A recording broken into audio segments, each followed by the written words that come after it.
O ngayon naman, bukod kay Bato de la Rosa, syempre nandiyan ho si Panelo. O, Pagpapauwi kay dating Pangulo. ayan. Pauwiin daw muna si dating Pangulong Duterte para matanggap nila si Panelo, parang pambata yung laging mga sinasabi. Kay Amy, naalala nyo mga bossing? Yung kay Amy, di ba? Kasuhan mo muna si Bongbong Marcos bago kami maniwala sa iyo. Kala mo parang pambata yung mga sinasabi. Ito naman, pauwiin mo muna si dating Pangulong Duterte bago kami maniwala sa iyo. Akala din niya sila lang ang pinapatungkulan. Pangkalahatan yun, Panelo. No? Pakinggan mo. Oh. Kabilang dyan si dating Presidential Spokesperson Attorney Salvador Panelo. Sa isang panayam sa News 5, sinabi ni Panelo na kung talagang sincero ang pakikipagbati ni PBBM, dapat niyang tugunan ang mga suliranin ng mga Pilipino. Hindi luluhod ang Pangulo sa inyo. Kung ayaw nyo, edi wag. Ang gusto lang ng Pangulo magkaayos ng lahat tapos rekta na. Paunlad din natin ang bansang Pilipinas na ito. Kasi sagabal yung grupo ninyo sa pag-unlad ng Pilipinas. Di ba Sir Eseng Mariano at Loida Arnado? Oh my God, neck mo, Panelo. Totoo ho, mga kababayan. Sagabal yung grupo nila sa pag-unlad ng Pilipinas, mga kababayan. Imbis na ho, tuloy-tuloy ang Pangulo, ano ginagawa nila? Gumagawa sila ng mga paraan para madiskaril po ang mga proyekto o ang pag-unlad ng Pilipinas. Sabi ni Patrick Makalalag, sagabal talaga. Di ba? Oh. Sabi ni Life Unfiltered, hindi naman si PBBM ang nagpakulong kay Duterte. Siya ang may kasalanan.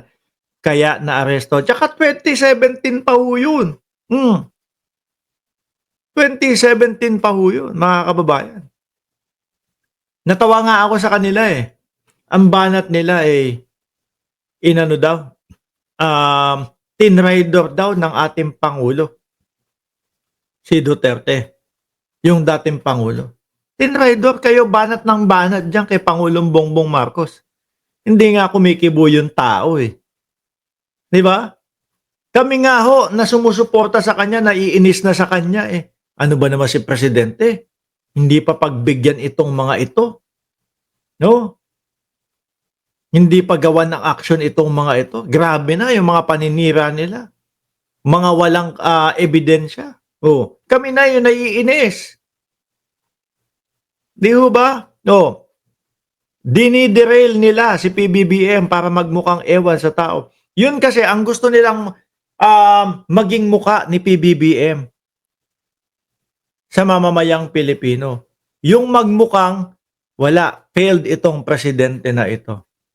Kaya yung laglag bala, mga bossing, suspetya ko lang mga kababayan. Pakawala nila yan Pakawala nila nung panahon, nung eleksyon na kumakampanya si dating Pangulong Duterte, no? Para masira yung dating administrasyon. Nung nagsalita si dating Pangulong Duterte, ano sinabi niya? Ipapakain ko sa inyo yung bala na yan. Nung namuno siya, nawala na daw. Unang itinatanong ko sa isip ko, yung mga naglalaglag ng bala na yon, ano mapapala nila pag naglaglag sila ng bala? May makukuha ba silang pera? Wala naman tayong narinig, mga boss chief amo sir, na nanghingi ng pera. O sige, hindi namin sasabihin ito. No? Na may bala sa bag mo. Bigyan mo kami ng pera. Wala naman nung ganun Wala po. Pero ang nangyayari rekta, balita agad, ibinabalita ka agad. May nalaglagan na naman ng bala. Di ba? So ngayon, ang nagiging nakakawawa, yung administrasyon. Sabay bunton sila sa administrasyon. Para nga naman, etong si dating Pangulong Duterte, umaangat yung kanyang kandidatura. Kasi pagka siya nalagay, ubos ang laglag bala. Nung panahon niya, ubos agad. Wala agad. Tapos nung nakulong na ang dating Pangulo, si Pangulong Bongbong Marcos na ang presidente. Bumalik daw ho, mga bossing. Tama si Jenny Ramos.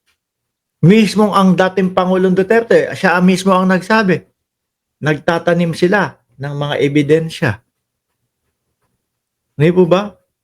Nung iba na ang presidente, para magmuka, o eto, bumalik na naman yung laglag bala. Sa pamumuno naman ni Marcos Jr. Para magmuka na sila lang ang magaling, bumalik na naman. Pero kung iisipin natin mga boss, ano ang mapapala nung taong maglalaglag ng bala? Wala. Di ba? Walang mga humihingi ng pera, walang napapabalitang ganun, mga bossing. Tuloy mo, Panelo. Gaya na lang ng pagpapauwi kay dating Pangulong Rodrigo Duterte. Narito, pakinggan natin ang kanyang pahayag. Kung yan ay matapat ang kanyang layunin na magpagkasundo na, kailangan unang-una ibalik. Uulitin ko, Panelo, hindi straight sa inyo lang yun. Para sa lahat yun. No? Para sa lahat yun. At hindi yan yung kagaya na, magmamakaawa na ako sa inyo, na tayo, magbati-batin. Hindi ganyan yun. Kung para sa inyo man yan, magkaayos lang ang ibig sabihin natin. Pero kung hihilingin mo na pauwiin si dating Pangulong Duterte, hindi gagawin ni Pangulong Bongbong Marcos yun. Or kahit na gawin niya man yun, hindi makakauwi yung best friend mo. Hawak na ng ICC. Kahit maglupasay pa si Pangulong Bongbong Marcos, iuwi nyo na dito yung Pangulo para magkabati na kami. Hindi mangyayari yun. Hindi ibabalik ng ICC ang dating Pangulo hanggat hindi natatapos ang investigasyon. Diba? Hindi papayagang umuwi ang dating Pangulo hanggat hindi acquitted. Ganun yung Panelo, no? Tsaka pamukha nila sa sambayan ng Pilipino, nagmamakaawa o kumbaga talagang nakikipagbati na sa kanila ang Pangulo. Ang gusto lang ng Pangulo, pagkakaisa at tahimik. Yun lang yun. Diyos ko naman, gagawin nyo kaming tanga. Ang Presidente Duterte dito sa ating bansa, sapagkat klarong-klaro naman na iligal ang ginawa ng mga tao niya. Kung hindi maibalik, ibig sabihin... Ay, palagay ko, ibig sabihin hindi ka matapat sa iyong reconciliation. Parang bata naman. Miski ikaw, alam mo, Panelo, na hindi maiuwi. Miski magmakaawa ang Pangulo doon, hindi iuwi yan. Diyos ko. Sabi ni Annabelle, ang goal ni PBBM, umunlad ang Pilipinas. Ang goal ni Duterte, sirain ang Pilipinas at si PBBM. Sabi ni Ma'am Brenda Barton, 2,300 o 2,400 viewers, 651 likes.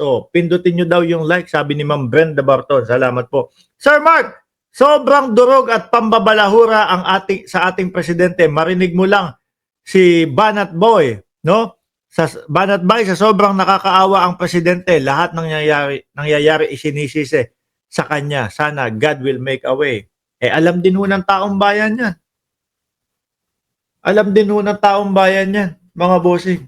Mga DDS lang naman yung ganyan eh.